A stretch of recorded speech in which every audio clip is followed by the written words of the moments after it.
saniitii jirtu. Amma immoo keessa darbamee maaloo jedhame gaariidha. Ijoollee mana barumsaa deemu hanga dhoowwaa gahutti jechuudha kan inni gahatee jiru. Ijoollee mana barumsarraa achiin gaafa isaan mana barumsaatii ba'an fudhachuufidha hanga karaatti eegatee jiru. Ani har'asoo ta'e borusoo ta'e jechuudha. Ijoollee kana ani hin dhoorkuni. Ijoolleen kun fedha isaanii yoo ta'e dhaqanii wajjin jiraachuu danda'u. Garuu immoo haatii fi abbaan tokko miti. Haatii fi abbaan tokko miti jechuudha. Jireenya keessatti ijoolleen innaa abbaa wajjin jiraattu fi innaa haadha wajjin jiraattu tokko miti. Keessattuu ijoolleen shamaraa guys nagaan isiniif haa ta'u akkam jirtu fayyaa qabdanii nagaan qaba galata rabbii bakka jirtanitti nageenya rabbii isiniif haa baay'atu hunduma keessaniif egaa kabajamtoota hordoftoota koo har'a waan tokko qabadheen isiniif dhufe jechuudha. Wanti nani qabadheetii dhufe namoonni gaafa lubbuu ofii balleessu waa malee miti jechuudha. Waan tokko gaafa miidhame malee lubbuu ofirratti murteessu jechuudha. Ofiiniyyuu ishiin gaafa waaqni isheedhaaf guyyaa kana guyyaan kan kee jedhee ofiinuu isheen hin deemti. Namni biyya lafaa kanarratti hafu tokko illee hin jiru. Hundi keenya iyyuu hin deemna guyyaa keenya eegganne jechuudha. Namni hin deemne hin jiru. Inuma deema lafa kanarratti kan hafu tokko illee hin jiru jechuudha. Guyyaa eeggata malee hundinuyyuu. Inna waa malee miti namni lubbuu ofii kan balleessu. Akkuma argitanii mucaa boonii samuuna kana kunoo akkuma argaa jirtanii namoonni baay'een yeroo isheen lubbuudhaan jirtutti wantoota baay'ee jechaanii turanii qeeqanii turanii arrabsaanii turanii yoomuma ati duutee ribbi jedhee raawwadhee poosti godhafaa kan jedhuun hedduutu jira jechuudha. Kanaaf iyyuu kun hundinuu keessa dabartee mucaan kun obsumaan dabartee gaafa guyyaan ishee guyyaa malee immoo ta'u waan nama dhibu wanti hundinuu iyyuu guyyaadhuma isheetti yookiin immoo rabbumatu waan karaan isheen ittiin deemtu karaan isheen biyya lafarraa kana ittiin deemtu guyyaan isheen biyya lafarraa kana ittiin deemtu guyyaa sana akkisiin illee ittiin biyya lafarraa kanarraa deemtu akkuma sana carraadhuma jechuudha. Haa ta'u malee immoo namni kun waa miknaata tokko malee waa ofiin godhu miknaata tokko malee lubbuu ofiin balleessu jechuudha. Gara keessatiinis haa ta'u gara alaatiinis haa ta'u jechuudha. Namni kamiyyuu namni isa alaa koomentii maal isa namni namaaf kennuu fi nama guyyaa takka wal argee hin beekneef jecha namaaf qubee namni iddoo sanatti qubeessu jechoota isaan jedhaniif jettee raawwattee lubbuu ishii balleessitti yaadu mucaan kun egaa rakkinni namti takka dudda duuba kan kana caalu dura rakkinni jiraannanuu iyyuudha kan isheen akkana of goote jechuudha. Maaliifini hundinuyyuu jireenya mana ofii keessa jirutti ni beeka rakkinni maal akka nama guutu keessattuu warri tidaaritti galeetii jiru hin beeka jechuudha. Kan kana nama hubachuu hin dandeenye yookiin immoo rakkina dubara takka yookiin dubartoota irratti gaatii jiru kana lubbuu ofii balleessatii jiran kana maali rakkinni isaanii maal sila ta'eefan isaan lubbuu ofiitti murteessanii of balleessatii jiranii sababa maaliitiif jedhamee osoo gaafatame wantoonni baay'een dubbatamuutu danda'ama. Keessattuu warri tidaarii keessa jiranii dubbachuu danda'u waan kana irraa hin hubatu jechuudha. Sababni isaa ofii maal keessa akka jiran jireenya maalii keessa akka jiran of argaaru waan ta'eef namni kamiyyuu gara sooshaal miidiyaa kanatti gaafa dhufee akka waan haala gaarii keessa jiru akka waan gammachuu keessa jiru fuula isaa ibsee gammadee gara sooshaal miidiyaa kanatti dubbata malee jireenya inni mana isaa keessa itti jiru jireenya biraa ta'uu danda'a jechuudha. Sobanii namoonni baay'een waliin irsaafniitillee ta'anii yoo jiraatanii gaafa sooshaal miidiyaatti dhufanii bifa bareeduudhaan jaalalaan haala itti namatti ittiin mul'atanii fi haalli jireenya itti isaan itti jiraataa jiranii jireenya biraati jechuudha namni kamiyyuu. So ofuma koorraa gaafan ka'ee akkamitti akkan jiru jireenya maalii keessa akkan jiru ofii kootiif of madaalee of ilaalee raawwadhe nin beeka miidhama inni biraa miidhamaatii jiru rakkina inni biraa rakkataatii jiru maaliif ani amma iddoo kanatti jechuudha amma yeroo itti jiru kanatti ijoollee koo faana kanan jiraadhu kophaa kan kooti. Haa ta'u malee immoo qophaadhuma kooyyuu ijoollee kana faana haala kamiinis ta'u qabaadhus dhabus ijoollee kana guddisaatii waan na barbaachisu mana keessatti guuttataatii osoon jiraataa jiru miidhamsi meeqa akkanarra gaatii jiru miidhamsi meeqa akkanarratti uumamaatii jiru yookiin immoo narratti hojjetamaatii jiru anatu beeka jechuudha. Namni inni kun fakkeenyaaf ani wanna tokko yoon gadi baasee ani dubbadhe malee yoonani gara miidiyaatittis ta'u miidiyaa sooshaal miidiyaa fayyadama yoo ta'e gara sooshaal miidiyaa kanatti baasee yoonani dubbatachuu baadhe yoonani himachuu baadhe keessi kan koo yookiin manni kan koo baheen dubbatu jechuudha. Yoonani baheetii dubbadhe yoonani baheetii himadhedha kan namni na dhaga'uu danda'u malee ani asitti qabadheetii taa'ee rakkina koos dhiphina koos miidhamsa koo hundumaayyuu yoo nan asitti qabadheetii taa'ee namni naan argu namni naan dhaga'u jechuudha. Soo sababa kana ta'eefuu namoonni baay'een miidhama kana keessa jiraachuu danda'u.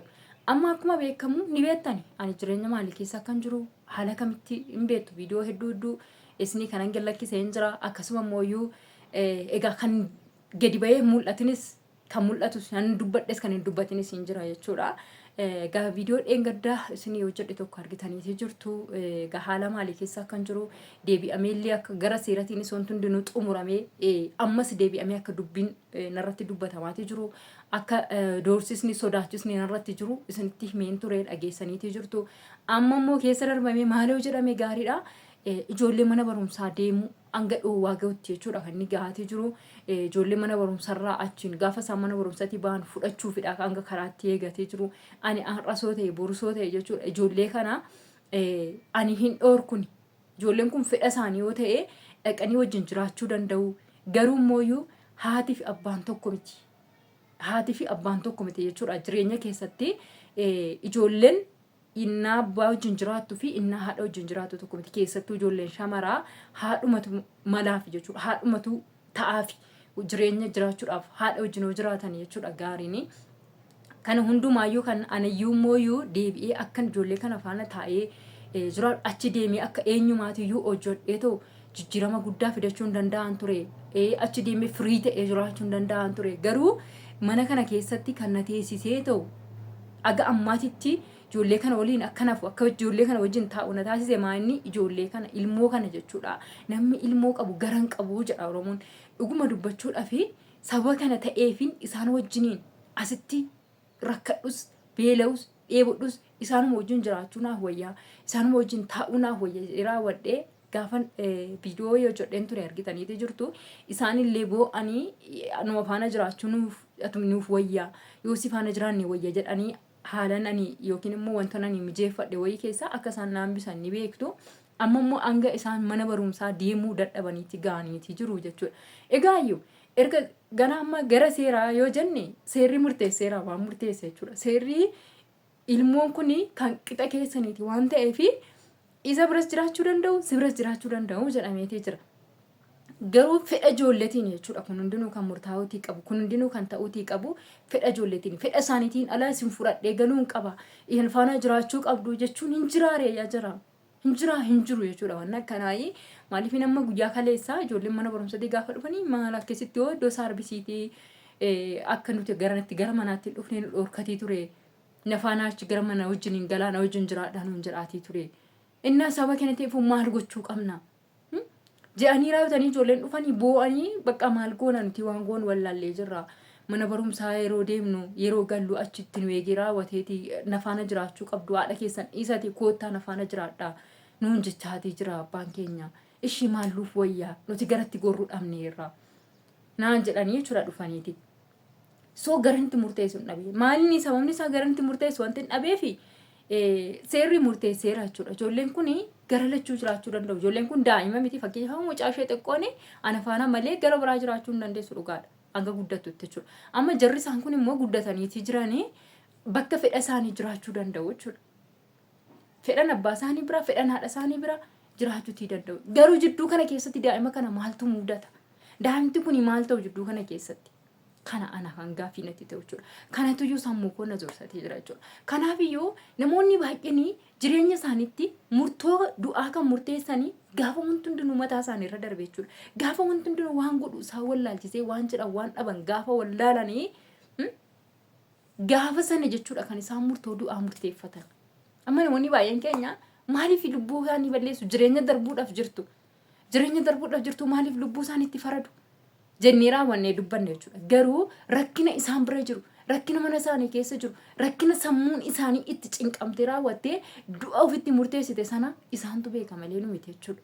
Isin galtee soo sila kana ta'eefuu anillee rakkina kana keessan jira. Seerris garatti baasuu dhabeetii jira. Tokkichaaf naa murteessee jira. Amma kana booda immoo wanni seerri naa godhu tokko illee hin jiru. Wanni mana seeraa deemuufis illee hin jiru. Kana baay'ee ulfaata jechuudha. Jireenyi baay'ee ulfaata. Nama kana erga tokkicha immoo irraa gargar baateettaa seerri waan murteessisii murteesseeraa irraa wanta si barbaachisu achis deemee asis deemtee hirattee baatee tamitire erga baateen booda maaltu nama kanatti si deebisuu si barbaachise. Maaltu har'a kaleessa yoo waan na barbaachisu fudhadhee sirraa baa firii ta'ee jiraachuun barbaada jedhameeti deemameera waan ta'eef har'a ammoo sababa maal ta'eef namni kun deebi'ee lakkisi faana jiraachuun barbaada. Namni kun wanti inni jedhuuf maaliif?